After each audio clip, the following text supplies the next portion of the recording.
রূপলী পর্দায় এই মানুষটিকে দেখলে 8 থেকে 80-র মুখে ফুটে উঠত হাসির রেখা, কিন্তু ব্যক্তিগত জীবনে তিনি ছিলেন ভীষণ রাশভারী।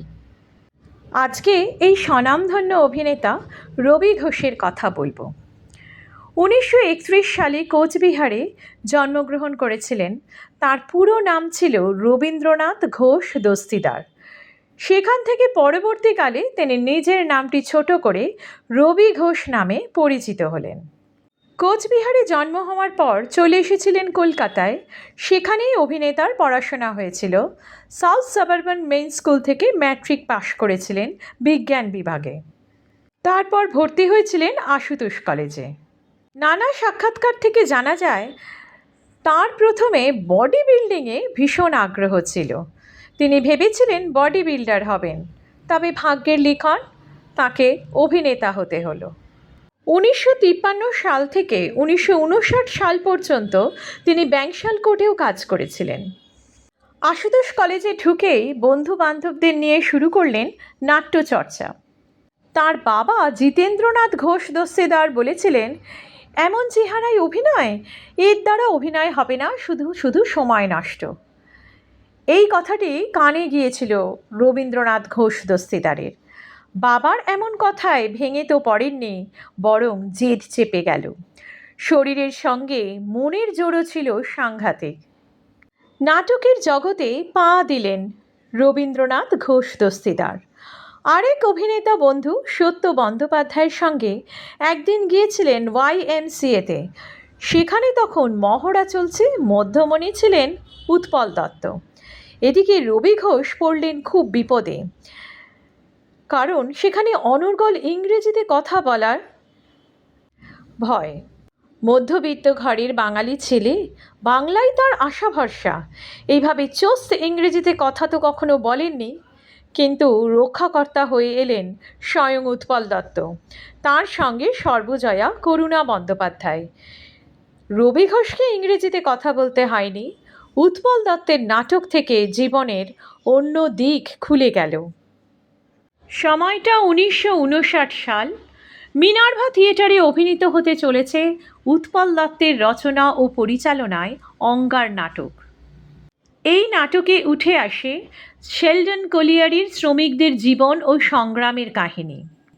বড়ধেমো কয়লাখনির দুর্ঘটনা অবলম্বনে রচিত নাটকের শেষ দৃশ্যে কয়লাখনির ভিতরে ঢুকে পড়ে জল। বাঁচার অসহায় আর্তিতে চিৎকার করে ওঠেন বন্দি শ্রমিকেরা। জলের তোড়ে ভেসে যায় প্রাণের স্পন্দন। 300 রাত্রির উপর হাউসফুল থাকে অঙ্গার। মঞ্চে উৎপল দত্ত, সত্য বন্দ্যোপাধ্যায়, শোভা সেন এই রকম বিরাট মাপের অভিনেতারা থাকতেও এই নাটকের জন্য বছরের শ্রেষ্ঠ পুরস্কার পেয়েছিলেন রবীন্দ্রনাথ ঘোষ দস্তিদার, বাঙালি যাকে চেনে রবি ঘোষ বলে। সেই সময় তার বাবা মারা গিয়েছিলেন। কাঁচা গলায় দিয়ে অভিনয় করেছিলেন প্রথম রজনীতে। উৎপল দত্তের এই নাটক দেখে রবি ঘোষকে নির্বাচিত করলেন সত্যজিৎ রায় তাঁর ছবি অভিযানের জন্য। 1959 সালে আহ্বান বলে একটি ছবিতে ছোট্ট চরিত্রে অভিনয়ের মাধ্যমে রবি ঘোষ রূপলী পর্দায় আত্মপ্রকাশ করলেন।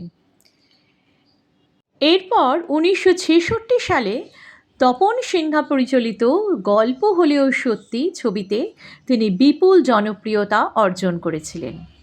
এই ছবিতে ধনঞ্জয় বলে যে চরিত্রে রবি ঘোষ অভিনয় করেছিলেন, সেই অভিনয়ে তার অনবদ্য ছিল।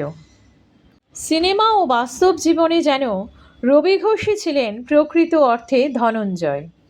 এরপর 1968 সালে সত্যজিৎ রায় পরিচালিত গুপি গাইন বাঘা বাইন ছবিতে বাঘার চরিত্রে রবি ঘোষের অভিনয় চলচ্চিত্র জগতে তাকে খ্যাতির শীর্ষে পৌঁছে দেয়। স্বনামধন্য পরিচালক সত্যজিৎ রায় ভীষণ পছন্দ করতেন রবি ঘোষের অভিনয়। তিনি বলতেন, রবির চোখ দুটোই যেন কথা বলে। গুপি গাইন বাঘা বাইন ছবিতে বাঘের দৃশ্য শুটিং করার সময় এক কাণ্ড হয়েছিল। শুটিংয়ে আনার পর খাঁচা খুলতেই বাঘটি আচমকা হুঙ্কার দিয়ে প্রকাণ্ড লাফ মেরে তীর বেগে ছুটে যায় লোকজনের ভিড়ের দিকে। সবাই তখন চুট চুট চুট। বাঘটি বেশি দূর যেতে পারেনি, কারণ বাঘটি বাঁধা ছিল। কিন্তু বাঘা অর্থাৎ রবি ঘোষ শুটিংয়ের ডায়লগ বলতে গিয়ে বীরপুরুষের মতো পলাইছে পলাইছে করে লাফালেও আদতে ভালোই ভয় পেয়েছিলেন। পরে রবি ঘোষ নিজেই বলেছিলেন ঘটনাটি, এবং তার কথায় জংলি বাঘ তো যদি তার ছিঁড়ে ফেলে এই ভেবে ভালোই ভয় পেয়েছিলাম। মনে মনে ভয় পেলেও অভিনয়ের সময় কিন্তু বিন্দুমাত্র ভয় দেখা যায়নি। এরপর ছবি হীরক রাজার দেশে, সেটাও দুর্দান্ত জনপ্রিয় হলো। এই ছবিতে শুটিং করতে গিয়েও বাঘের সাথে এক কাণ্ড হয়েছিল। পায়ে পড়ে বাঘ মামা এই গানটি টেক করার জন্য সবাইকে মাদ্রাজ যেতে হয়েছিল। হিরে নেওয়ার জন্য ঘরে ঢুকেই থমকে গেল গুপি আর বাঘা। ভেতরে পাহারায় রয়েছেন যিনি, তিনি হলেন এক মস্ত বড় রয়্যাল বেঙ্গল টাইগার। গানের জোরে তাকেও শান্ত করে দেবেন গুপি ওরফে তপেন চট্টোপাধ্যায়। আর সেই কাজ করতে গিয়েই হলো বিপদ। শুটিং চলাকালীন বাঘটির মাদ্রাজি ট্রেনার বলে দিয়েছিলেন ভিজে তোয়ালে বুলিয়ে উম্মা বলতে হবে। সেই আদরের দায়িত্ব নিয়েছিলেন রবি ঘোষ। দিব্যি হাত বোলাচ্ছিলেন, হঠাৎ এক সময় উম্মা বলতে গিয়ে উমা বলে ফেললেন। ব্যাস, আর যায় কোথায়? মাদ্রাজি বাঘের অভিমানে লাগলো ঘা। রবি ঘোষের সামনে গর্জন করতে করতে উঠে পড়ল সেই দশাসই চেহারা নিয়ে। এক মুহূর্তে রবি ঘোষ চোখে অন্ধকার দেখেছিলেন। ভাগ্যিস ট্রেনার আশেপাশেই ছিলেন, কোনো মতে বাঘটিকে সামলে নিলেন আর ধরে প্রাণ ফিরে পেলেন বাঘা।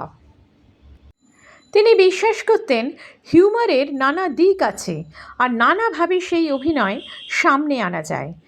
এমনই ছিলে তার বাঙালি সত্তা যে মুম্বাইতে কাজের অফার পেয়েও তিনি যাননি।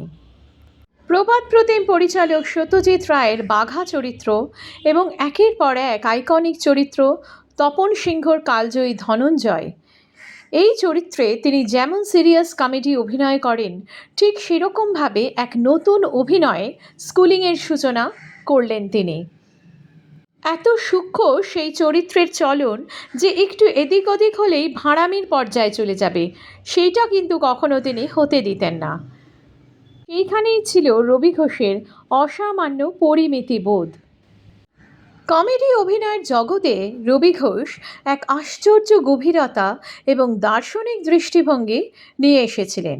সেই অভিনয় দর্শককে যেমন হাসাবে, তেমন অভ্যন্তরীণ স্তরে সংবেদনশীল দর্শককে সেই চরিত্রের অসহায়তা নাড়া দেবে।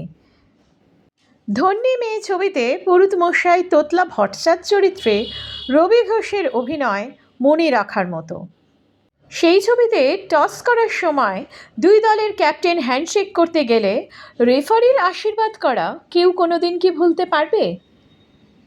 তারপর 12 গোল খেয়ে জমিদারের ধমকের সামনে পুরুতমশাইয়ের কান্না দর্শককে যেমন হাসাবে, তেমনি আবার অন্য স্তরে চরিত্রের চূড়ান্ত অসহায়তায় তার প্রতি করুণা হবে। আবার সেই পুরুতমশাই যখন শেষ অবলম্বন হিসেবে বগলা আর মনসার বিয়ে দেওয়ার সুযোগ পায়, তখন জার্সি আর হাফ প্যান্ট ছাড়ার কথা সে ভুলে যায়, তার উপরেই একটা নামাবলি চাপিয়ে মন্ত্রীর রেকর্ড চালিয়ে বিয়ে দিতে বসে পড়ে। আর অসহায়তা এমন যে বিয়ের মন্ত্র আর শ্রাদ্ধের মন্ত্রের তফাৎ তখন তার কানে পৌঁছয় না। দেনাদায়গ্রস্ত বাঙালি সমাজের ট্র্যাজিক অবস্থানের এক অসামান্য কমিক উপস্থাপনায় রবি ঘোষের তোতলা ভট্টাচার্য চিরস্মরণীয় হয়ে থাকবে। জন অরণ্য ছবিতে নটবর মিত্রের চরিত্রে রবি ঘোষ এক ব্যতিক্রমী অভিনয় করেছেন। এক অত্যন্ত সূক্ষ্ম সিরিয়াস অভিনয়ের মধ্যে কমেডির এক হালকা মেজাজ পরিবেশন করেছিলেন। তপন সিংহ পরিচালিত নির্জন সৈকত ছবিতে পুরীর পাণ্ডার চরিত্রে রবি ঘোষের অনবদ্য অভিনয় ভোলা যায় না। তরুণ মজুমদার পরিচালিত ঠগিনী ছবিতে রবি ঘোষ অভিনীত বঙ্কু এক অসামান্য সিরিয়াস চরিত্র। এই চরিত্রে রবি ঘোষের অভিনয় দেখে দর্শকের চোখ ভিজে ওঠে। মেলোড্রামার দৃশ্যে কি অসামান্য অভিনয়! কমেডি অভিনেতারা যখন এমন সিরিয়াস চরিত্র পান, তাঁরা যেন হৃদয়স্পর্শী হয়ে ওঠেন। তার ঝুলিতে অজস্র ছবি এবং অজস্র ছবিতে বিভিন্ন বিভিন্ন চরিত্র তিনি অভিনয় করেছেন, যে চরিত্রগুলিকে তিনি তার অনবদ্য অভিনয়ের মাধ্যমে জীবন্ত প্রাণবন্ত করে তুলেছেন। রূপলী পর্দার বুকে যতই আমরা হাসি খুশি মজার রবি ঘোষকে দেখি না কেন, ব্যক্তিগত জীবনে রবি ঘোষ ছিলেন ভীষণ রাশভারী এবং গম্ভীর ব্যক্তি। তার সাথে খুব সহজে মিশতে অন্যরা ভয়ই পেত, তাকে বেশ সমীহ করে সকলে চলতেন। যখন কেরিয়ার নিয়ে বেশ সংগ্রাম চলছে, তখন বিবাহ করেছিলেন প্রখ্যাত অভিনেত্রী অনুভা গুপ্তাকে। প্রথম দিকে অবশ্য অনুভা গুপ্তা এবং রবি ঘোষ ভেবেছিলেন সারা জীবন বন্ধু হয়েই থাকবেন, কিন্তু পরে তারা বিবাহ করলেন। কিন্তু দুঃখের বিষয় হচ্ছে রবি ঘোষের পরিবারের কেউই অনুভা গুপ্তাকে সেভাবে মেনে নিতে পারেনি। সেই কারণেই তাদের জীবন আকাশে অশান্তির মেঘ ছিল। একটা সময় অনুভার হাত ধরেছিলেন যে রবি ঘোষ। একটা সময় এমন এলো বিয়ের পরে যে সেই বন্ধু, সেই হাত ধরা বন্ধুকে অনুভা সেভাবে কাছে পেলেন না। তার মনের মধ্যে প্রচুর চাপা ক্ষোভ ছিল, যদিও তিনি কাউকে কিছু বলে যাননি, কিন্তু বলতে চেয়েছিলেন। অনুভা গুপ্তার প্রাণের চেয়ে প্রিয় বন্ধু মাধবী মুখোপাধ্যায়ের লেখা থেকে জানা যায় যে তিনি মারা যাওয়ার কদিন আগে মাধবী মুখোপাধ্যায়কে বহুবার ফোন করে বলেছিলেন যে তিনি কিছু একটা বলতে চান। কোনো সমস্যায় জর্জরিত ছিলেন, যা তিনি প্রকাশ করে যেতে পারেননি, কারণ হঠাৎ করে অনুভা গুপ্তার আকস্মিক মৃত্যুর খবর পাওয়া যায়। তারপর রবি ঘোষ বিয়ে করেছিলেন বৈশাখী দেবীকে। দূরদর্শনে অভিনয় করেছিলেন অভিমান এবং ব্যোমকেশ বক্সিতে। নিজে ছবি পরিচালনাও করেছিলেন নিধিরাম সর্দার এবং সাধু যুধিষ্ঠিরের কর্চা। সেদিন ছিল 4 ফেব্রুয়ারি 1997 সাল। রবি ঘোষ প্রত্যেক দিনের মতন স্টুডিওতে একটি শুটিং করছিলেন একটা টেলিভিশন সিরিয়ালে। শুটিং করতে করতে তিনি বললেন যে এটাই আমার ফাইনাল শট, এরপর বাড়ি চলে যাব। কিন্তু পরের মুহূর্তেই কার্ডিয়াক অ্যারেস্ট। এই বরেণ্য অভিনেতা অভিনয় করতে করতেই চলে গেলেন। বয়স হয়েছিল 65 বছর। এই মানুষটি এতটাই গুরুগম্ভীর ছিলেন যে সেটে চরিত্র বাদ দিয়ে অন্য কোনো কথা বলাও পছন্দ করতেন না। সময় পেলে রামকৃষ্ণ কথামৃত, বিবেকানন্দ পড়ে সময় কাটাতেন। চলচ্চিত্র ছাড়াও বাংলা নাট্যমঞ্চ, টেলিভিশন সব স্থানকে তার অভিনয় দিয়ে সমৃদ্ধ করে গেছেন রবি ঘোষ। বিভিন্ন ধরনের চরিত্র নিয়ে এক্সপেরিমেন্ট করেছেন। চলাচল নামে একটি নিজস্ব থিয়েটার গ্রুপও খুলেছিলেন। এই বরেণ্য অভিনেতা চিরস্মরণীয় হয়ে থাকবে বাঙালি দর্শকের মনে।